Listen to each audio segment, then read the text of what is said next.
Chapter 32, China, Writing in the Chin. Calligraphy in China.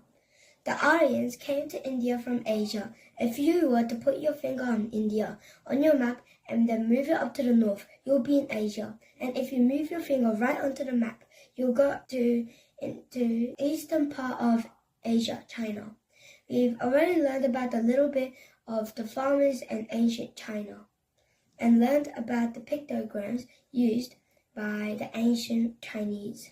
Pictograms were picture words that looked almost exactly like the words they represented. But as the Chinese writing continued to develop, pictograms looked less and less like the words they stood for. In later Chinese writing, you can often still see a picture, but the picture is harder to find. This kind of Chinese writing is called calligraphy, and the pictures are called characters. Here are some modern Chinese characters. Do they look like the words they stand for? Mountain. Can you see the peaks of the mountain? Fire. Can you see the flames leaping up? Man. He has 2 sets of arms. Horse. Does this look like a horse to you? Writing Chinese characters is more like drawing a picture than writing a word.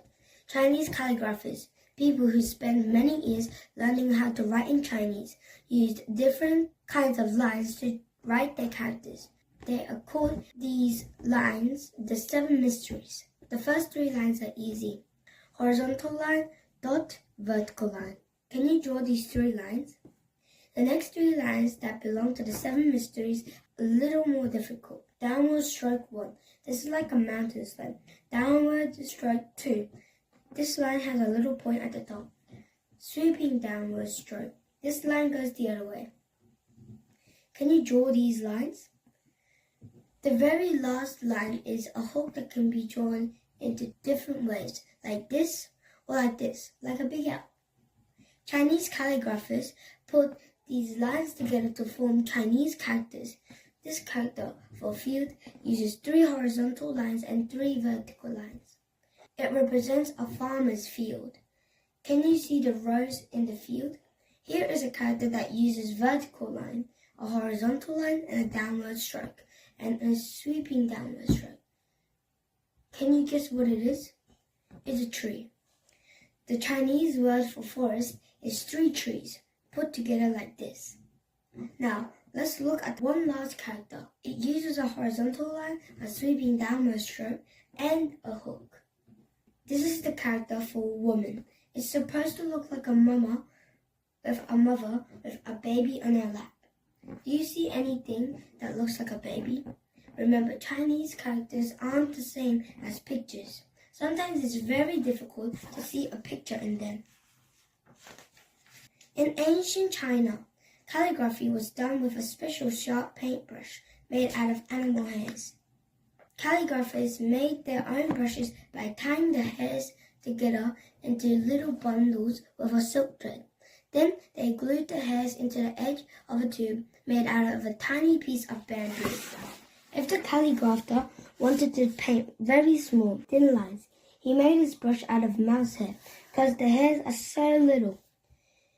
If he wanted to paint medium thick lines, he would use rabbit hair, and if he wanted to paint big, broad lines, he would use sheep hair or wolf hair.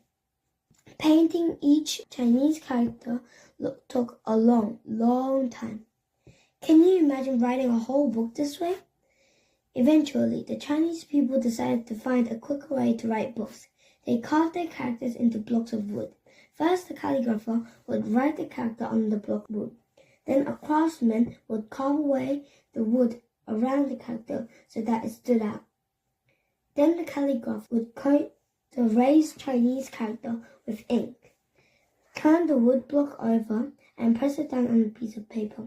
Now he could copy the character over and over in seconds just by dipping the wood into ink and pressing it down.